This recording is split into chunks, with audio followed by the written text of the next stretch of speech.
Okay, welcome back to another one of my series of music that saved me. These are always fun.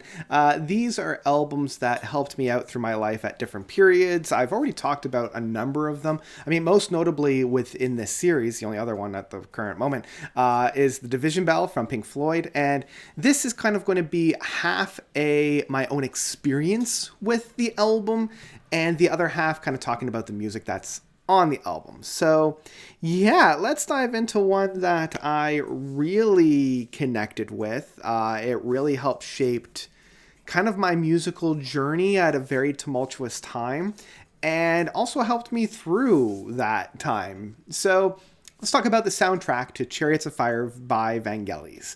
I'm not going to have the whole title card and all that. We're just going to dive right into it. So let's just at least get to like the I don't want to say bare minimum, but at least the information about this. Chariots of Fire was a movie that was released back in the early 80s, and Vangelis was hired to do the soundtrack. This wasn't his first soundtrack. He did one for Opera Sauvage. He did one for L'Apocalypse de Animex, which I believe I actually have, if I'm not mistaken. And then he would also go on to do such prominent soundtracks for Blade Runner and Alexander. So my man is very familiar with the soundscapes and soundtracks. And I mean, of course, Vangelis has a plethora of albums under his own name that's outside of the soundtracks. You know, you've got Spiral, The Dragon, China, his work that he did with John Anderson. And so the thing that really kind of set Vangelis apart from a lot of his contemporaries was his blending and soundscapes of the synth. So this was like in the early to mid 70s with other bands and contemporaries like Tangerine Dream and Schloss Close. Coming onto the landscape, really shaping this electronic sound, but not relying so much on it that it overpowers the atmosphere. Like, I feel one of the things that Vangelis does very, very well is setting up a mood, setting up a vibe for the music to take shape. Where other people would use harmonies, they would use the soundscapes to basically just create sound. Vangelis was using it to orchestrate music. Chariots of Fire was really my first introduction to Vangelis. My dad had the record, and everybody knows the da, da, da, da, da, da. I mean, it was a meme before memes were a thing, like countless movies reference this whenever there's a race for something and there's a slow-mo and people are going for it. A lot of comedies in the 90s were using it. Honestly, that was just the tip of the iceberg for me. Really, it's once you get past the main titles of Chariots of Fire and actually get into the soundscapes that are found on this album, this is where things really begin to blossom and really showcase the different moods, styles, and themes of this album. And putting all the cards on the table, I've never actually seen Chariots of Fire. I've only listened to the soundtrack. Let's talk a little bit more about kind of my relationship with this album. I've introduced you to the theme. I've introduced you to the vibes that this album was putting out. I dove deep into this album in like grade 11 and 12, like the later years of my high school. So I was probably about 15, 16 years old at this point, and I vividly remember this was, because I actually went and bought the CD for this album, this was an album that stayed in the family van that I learned how to drive on. And I vividly remember having a lot of very introspective, very like, who am I drives late at night, where it was just me on a country road in this massive van, listening to this album and just soaking in the music and trying to find my place. It came to a head the year previous in grade 10, but grade 11 and 12 was a little bit of a flux time for me. I was in the midst of having a massive anxiety disorder. Like, I was spiraling on a daily basis with anxiety. If I didn't have a perfect routine, I was not in a good headspace.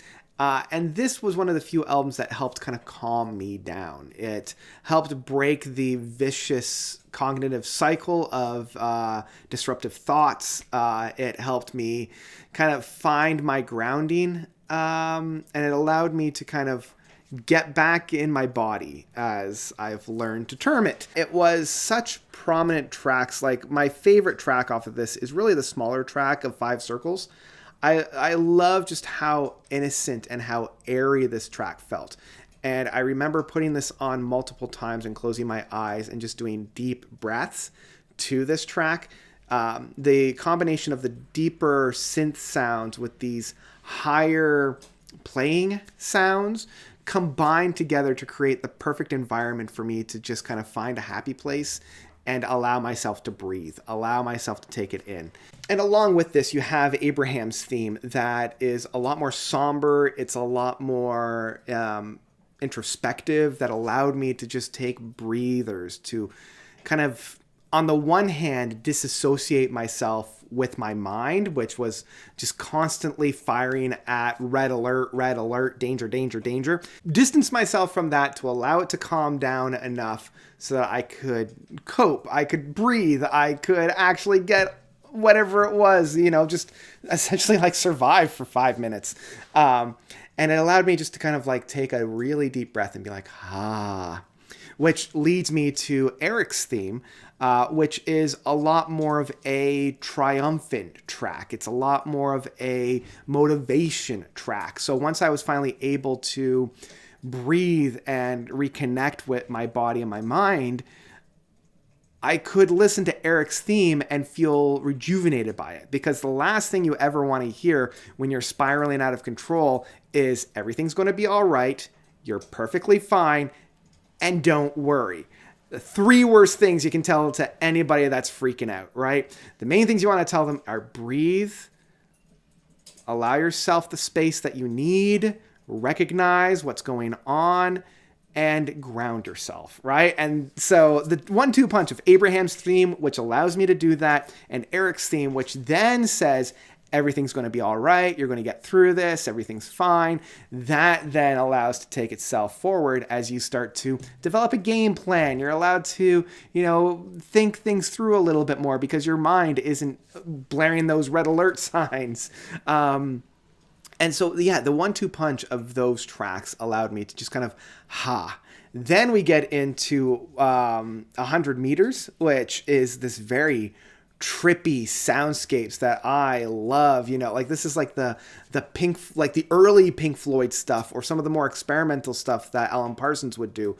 The very just soundscapes and no real perch, until out of the darkness comes the track Jerusalem, which is a very famous English hymn that Emerson, Lake and Palmer covers, and it's featured on Fool's Overture from Supertramp. And I love that kind of, again, unifying call, that Jerusalem anthem that's on there that kind of ties everything together within this first half of the album. And again, this first half just allows me to Now, if that didn't do it for me, then I could go to the title track of Chariots of Fire, which is a 20-minute instrumental epic. And this really helps me really ground myself whenever I'm feeling myself really spin. And I do remember there was one point when I was having a full-on panic attack and being in my room and having to play this track 3 or 4 times to get myself over it. And I just remember the walls spinning. I was, my family was not they were around, but they were giving me space, kind of an idea. They had their own things to deal with at the time. So this feeling alone, feeling abandoned, didn't have a whole lot of friends that I could confide in because, you're a man, you don't need to have emotions. And here I was filled with emotions and not knowing what to do with them, and just feeling horrible about my body and all that kind of fun stuff. A lot of that stuff was wrapped up all at once, feeling an alien in my own body, feeling an alien to the people around me, and having this track, the Chariots of Fire track, be a touchstone And I remember not being able to quite get over it in my room, and essentially just saying to my parents, hey, look, I'm boring in the van. I'm taking a drive. I'll be like 80 minutes because I need to listen to this track about 4 times. So I got into the family van that we had at the time, and I just drove all the country roads that I knew, some that I didn't even know, and just kept listening to this track on repeat. Having a drive, like a destination, being nowhere and everywhere, with the return trip in mind, helped me ground myself to a point where I wasn't on the edge anymore, and this track really does go through so many different emotions. You have those soundscapes that you had from Five Circles and Abraham's theme. You had the more triumphant sounds that you have from Eric's theme and titles. You have those weird soundscapes that you have from 100 Meters and kind of the realizations that you have within tracks like Jerusalem. All of these moments, all these themes really converge into the 20-minute piece, the 20-minute suite that is Chariots of Fire. And I found myself finally able to relax, finally able to untense this coil that had been constantly turning.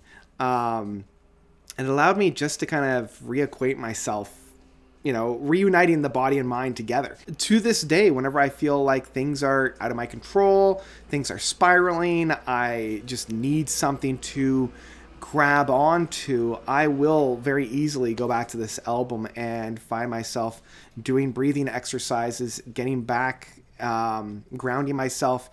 And yeah, Chariots of Fire is able to do that. And it's the blending of the different soundscapes, the different themes together into this journey. Yeah. It is actually funny now that I think about it, because the weekend after that incident, I was hanging out with a few friends, and my one friend was very, very into American Idiot. And she was like, this album has one of the longest songs ever recorded. It's Jesus of Suburbia, and it's like 9 minutes long. And I'm like, all right, yeah, let's listen to it. And I loved it. It was a great track. And I said, okay, do you want something a little bit longer? Because you mentioned that was like the longest track ever recorded. I have one that's 20 minutes. And her eyes just went wide. And she's like, I have to listen to this. And I put on Chariots of Fire. And, the van had, maybe about 4 or 5 people in it outside of myself. And they were bored to tears. They were absolutely bored to tears. I think one of my friends legit fell asleep. Yeah, afterwards, she was like, never play that at night in a van ever again, because that I was clawing at that. You said it was 20 minutes. It could have been like an hour and a half. Like, holy jeez, never do that again. So, and that was one of the first tastes. I'm like, oh, I have a very distinct and different musical taste than a lot of my friends and colleagues. Cool. All right. I thought that they would appreciate it just as much as I did, and apparently they didn't. Yeah, okay, so let's wrap this up. I've been here for a little bit too long talking about this. Yeah, what can't I say about this album that I haven't already? It's brilliant. It's one of my favorite albums. It's one that I come back to time and time and time again. So yeah, I mean, I have to rate it. It's hard to say that this thing isn't anything other than a masterpiece. So I'm not going to do, again, the title card for something like this. I'm just going to, it's a masterpiece. If you haven't heard it already, please go ahead and do so. I know from experiences that people aren't going to connect with this album quite to the same length that I did, but I just figured I'd tell you my experiences with it. And there you go. So that's what I've got for the soundtrack of Chariots of Fire from Vangelis. What did you guys think about this album? Have you heard of it? If you have, let me know what you thought about it. If you haven't, have a listen to it. Then come on back and let me know what you thought about it. And also, what are other albums that have helped saved you throughout your life? I have another handful of albums that I will eventually talk about, but I'm going to space these out as they are a little bit of like an unload. So I'm going to take a couple breathing spaces before I dive into my next one. So thank you all so much for watching, especially for this one. It's a very personal one of mine. It's, one that I've been meaning to do for a while. So really, from the bottom of my heart, thank you for your support with this and for watching. So yeah, I know I always end with, thank you so much for watching, but I really do mean it. I really do mean it. Thank you all so much for watching. As always, you guys are definitely the best. And until next time, Notes out.